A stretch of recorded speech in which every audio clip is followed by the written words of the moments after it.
नीता और उसका परिवार फेंकने में माहिर है। जैसे मानो नाम नीता होने से वह खुद को नीता अंबानी समझती हो। ऐसे ही एक रोज, अब आने का समय मिल रहा है तुझे? प्रिया, घर में कितना सारा काम पड़ा है। माफ करना मालकिन, वो घर में बेटी और दामाद आए थे, इसीलिए लेट हो गई आने में। वो बंगाल में रहता है ना मेरा दामाद। ओ अच्छा, वैसे मेरी बेटी और दामाद का भी अमेरिका में आना जाना लगा रहता है। जब भी आते हैं ढेर सारा सामान लेकर आते हैं। तभी नीता की बड़ी बहू खुशबू भी आ जाती है और कहती है, ये देखो प्रिया, जब मेरे वो पिछले हफ्ते पेरिस गए थे ना, तो वहीं से मेरे लिए ये ड्रेस लेकर आए थे। अच्छी है ना? पूरी 3 लाख की है। वाह भाभी, ठाट बात तो आप लोगों के ही है। जैसा ससुराल वैसे ही बहू भी फेंकने में एक नंबर की माहिर। अगर छोटे बेटे शिवम के लिए कोई शरीफ घर की लड़की आ गई ना, तो ये लोग तो उसे ऐसे ही ताने मार मार कर सुखा देंगे। वर्मा परिवार की बड़ी बड़ी शेख से हर कोई परेशान था। ऐसे कुछ दिन बीत जाते हैं। फिर एक दिन, अब तेरे शिवम की भी शादी की उम्र हो गई है, तो उसके लिए कोई लड़की देख रही है कि नहीं? हाँ, देख तो रही हूँ, लेकिन वो क्या है ना, हमारे स्टैंडर्ड की कोई लड़की मिले तब ना। वैसे तू ही देख ना, कोई लड़की ऐसी जो हमारे घर में आकर हमारी फैमिली में घुल मिल जाए। इस नीता ने तो मुझे भी बहुत सुनाया है, इसके घर में तो ऐसी लड़की आनी चाहिए कि इसकी अक्ल ठिकाने आ जाए। हाँ, मैं ढूंढती हूँ ना अपने शिवम के लिए कोई अच्छी सी लड़की। अब सुमन एक देसी लड़की शिवम के लिए ढूंढती है और फिर कुछ दिन बाद सीमा की शादी शिवम से हो जाती है। शादी के बाद सीमा अपने ससुराल आ जाती है, जहां उसकी उसे मुंह दिखाई, पर उसकी नंद महंगा कॉस्मेटिक का सामान देकर जाती है। ये देखो भाभी, ये खास फॉरेन से आपके लिए ये मेकअप मंगवाया मैंने। अब आप ये मेकअप करके कहीं भी जाओगी ना, तो सब आपसे यही पूछेंगे कि कहाँ से मंगवाया आपने। ये मेकअप देखो, मैंने अपने लिए भी अमेरिका से मेकअप किट लिया था। लग रही हूँ ना आपसे भी ज्यादा खूबसूरत? हाँ दीदी, अच्छी लग रही हो। अब वर्मा परिवार का हर सदस्य सीमा को महंगे गिफ्ट्स देता। उन सब की बातें सीमा को थोड़ी अटपटी सी तो लगती हैं। वो भले ही शहर में रहती थी, लेकिन दिल से देसी थी। मुंह दिखाई की रस्म के बाद सीमा रसोई में अपनी पहली रसोई की रस्म के लिए जाती है। यहाँ तो सब लोग विदेश की ही बातें करते रहते हैं, तो ऐसा ना हो कि इन सबको विदेशी खाना ही पसंद हो।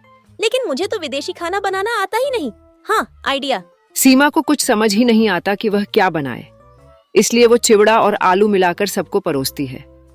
ऐसा नाश्ता देखकर सबकी आंखें फटी की फटी रह जाती हैं। बहू, ये क्या बनाकर लाई हो? आज तक कभी देखा नहीं ऐसा कुछ। हाँ सीमा, ये क्या बनाकर लाई हो? वो दीदी, ये अमेरिका की एक डिश है, आपको तो पता ही होगा। आपका तो आना जा लगा रहता है ना अमेरिका। अरे हाँ, तभी तो मैंने पूछा कि क्या बनाया। वो क्या है ना, मैं ज्यादातर जब भी अमेरिका जाती हूँ तो ये सब खाती रहती हूँ, और यहाँ खाने को मिलता नहीं, इसलिए बड़ी अच्छी डिश होती है। हाँ, आप लोग खाकर देखिए, आपको अच्छा लगेगा। लेकिन तुमने यह डिश कहाँ से सीखी? वो मुझे कुकिंग का शौक था, इसलिए मैंने अमेरिकन कुकिंग क्लासेस ज्वाइन की थी। ओह अच्छा, देखा, बड़ी बहू बिल्कुल अपनी टक्कर की बहू है। अब तो हमें देशी बहू की अमेरिकन रसोई खाने को मिलेगी। खाना खाकर सभी लोग अपने अपने कमरे में चले जाते हैं। अब सीमा ऐसे ही रोज कुछ ना कुछ उल्टा सीधा बना देती और उससे किसी भी विदेशी डिश का नाम दे देती। अब पता चलेगा इनको विदेशी खाना किसे कहते हैं। सबको बड़ा शौक है ना बड़ी बड़ी डींगे हाँकने का। फिर कुछ दिन बाद सीमा एक हफ्ते के लिए अपने मायके चली जाती है।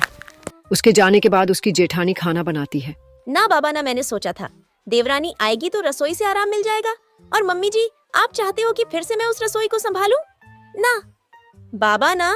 हाय दैया, लेकिन मेरी एक बात समझ में नहीं आती कि यह सीमा कभी विदेश या अमेरिका नहीं गई, फिर वह यह सब कैसे बना लेती है?